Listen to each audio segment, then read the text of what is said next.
Chapter 13. The circle of men got very quiet. The younger guys looked like they wanted to laugh but were afraid to, and the Jimmy guy and the man who must be my father were looking at me that way grown-ups do when they're getting ready to give you some bad news, or when they're trying to decide which hand they're going to smack you upside the head with. Finally, Jimmy snapped his fingers and said, "Hold on now, is your name Bud?" He knew my name. I said, "Yes, sir." Jimmy said, "Herman, don't you see? This has something to do with that crazy telegram you got this morning." He looked back at me. "And you said you're from Flint, Bud?" "Yes, sir, that's right. That's right where I'm from." Herman E. Calloway said, "What in Sam Hill is going on here? First off, don't you be coming in here accusing folks of being your father, and second of all, where is your mother?" "Shucks." He said it like he didn't already know. I said, "She's dead, sir. She died 4 years ago."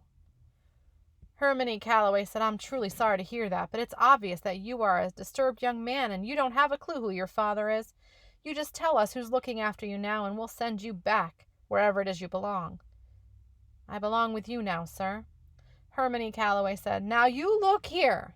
Jimmy said, "Hold on, Herman." He seemed a lot nicer than this Calloway guy. "Bud, you got to understand Mr. Calloway here can't be your daddy. Not how. No way. Nuh-uh. I don't know what gave you that idea, but whatever we've got to get you back home, someone in Flint's got to be worried sick about you." I said, "No, sir. I don't have nobody left in Flint. That's why I came all the way here." He said, "No one? No one at all?" I said, "No, sir." "No brothers?" "No, sir." "No sisters?" "No, sir." "What about an auntie?" "No, sir." "No grandma?" "No, sir." Shucks, it looked like this guy was going to go over my whole family tree, but he whistled and said, "So were you living in an orphanage?" Uh-oh. I had to be careful how I answered this.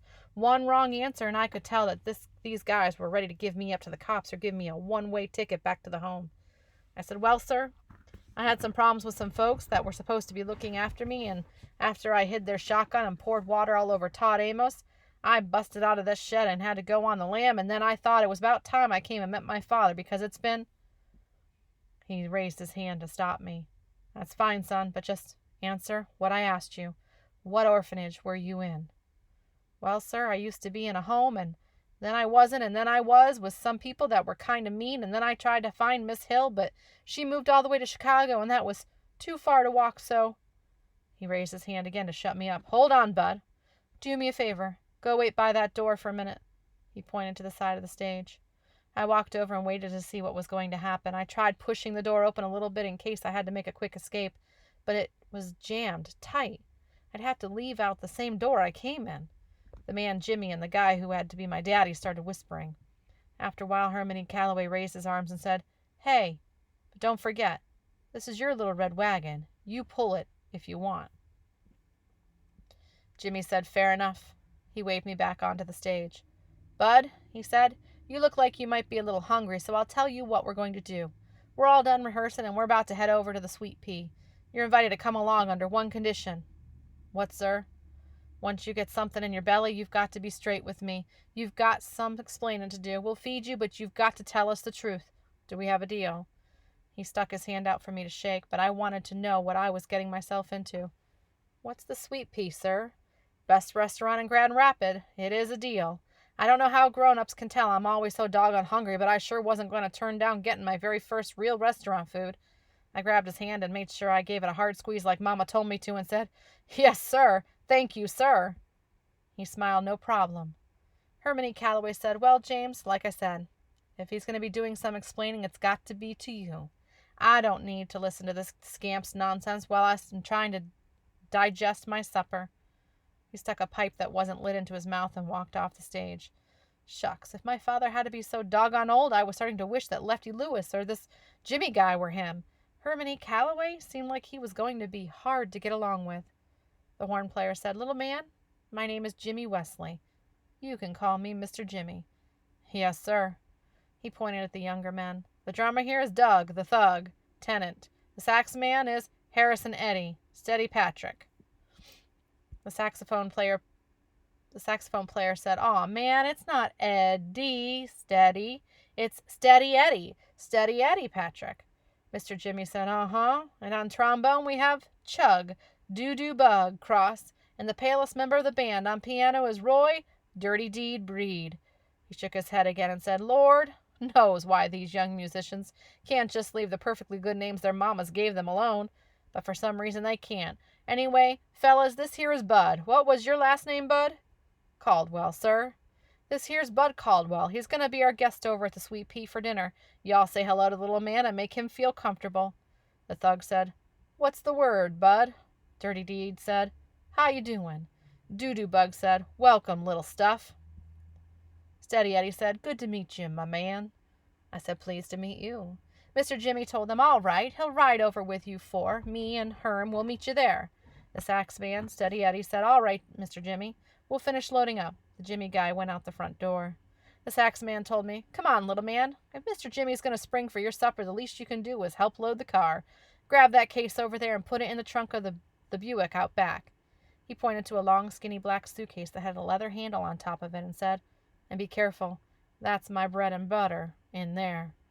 I must have looked confused because he told me, That's my horn, my axe, my saxophone, the thing I make all my money with, so don't get butterfingers, and drop it. I said, Oh, yes, sir. The trombone man, Doo-Doo Bug, said, One thing you're going to have to drop, though, is all that stuff. The only two folks around here old enough for you to be calling them sir are Mr. Jimmy and, he winked, your long-lost dear old daddy. The whole band busted a gut.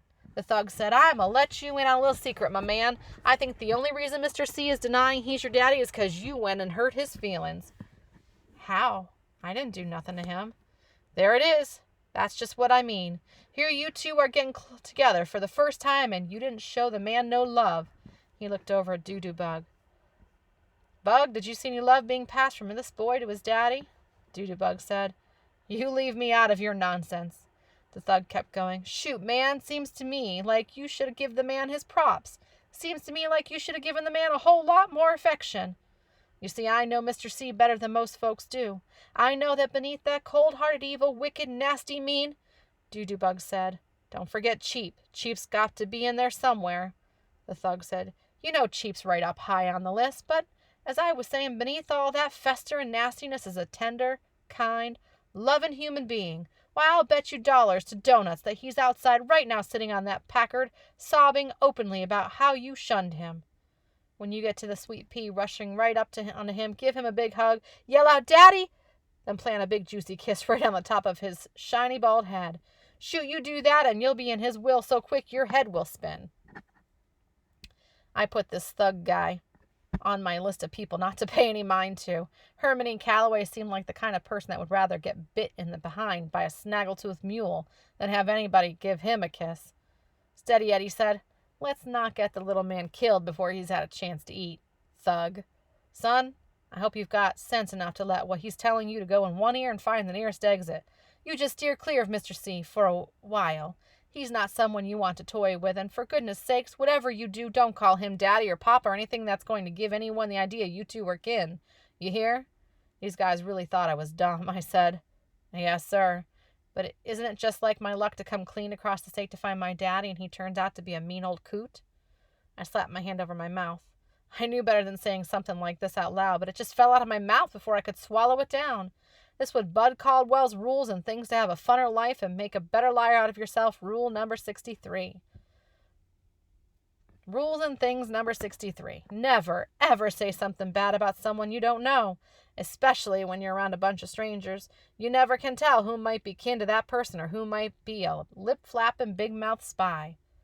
Sure enough, the drummer, the thug guy, started acting like he was writing stuff down on a piece of pretend paper. He said, Let's see, was that mean old coot or old mean coot? Shoot, baby, if I drop some info like this on Mr. C, I might be able to stay in this band longer than the last 3 drummers did. You see, kid, you ain't the only one trying to get on Mr. C's good side. This is the best drumming gig in the state, and I need to hang on to it as long as I can. I wasn't sure if this drummer guy really was a dirty dog or if he was just a big teaser. Whichever way, I'd have to work real hard on remembering rule and thing number 68. Or was it 63? Steady Eddie said, Thug, you're going to have to lay off the kid's chops. The little man's got problems enough, and he sure don't need to have you meddling with him. Let's get that car loaded. Me and... What's your name again, kid? Bud. Not Buddy, sir. Just Bud, not Buddy. Right, me and Bud, not Buddy, are too dang hungry to hear any more of your lip.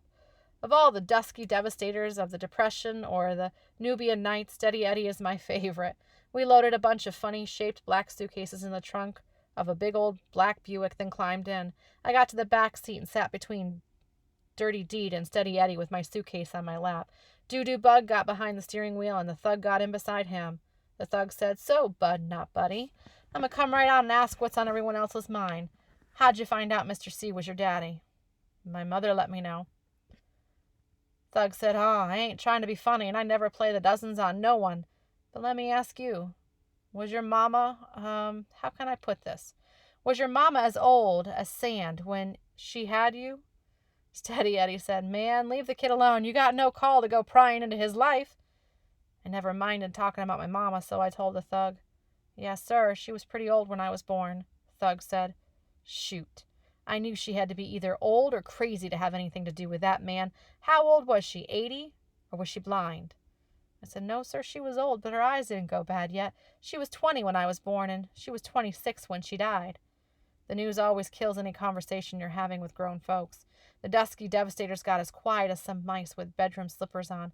The only sound you could hear for a second was the keys cling-clang, clinging up against the metal dashboard as Doo-Doo Bug turned the car into the front of the little house that had a sign saying, "The Sweet Pea," on it. The thug said, "Things is hard all over, ain't they?"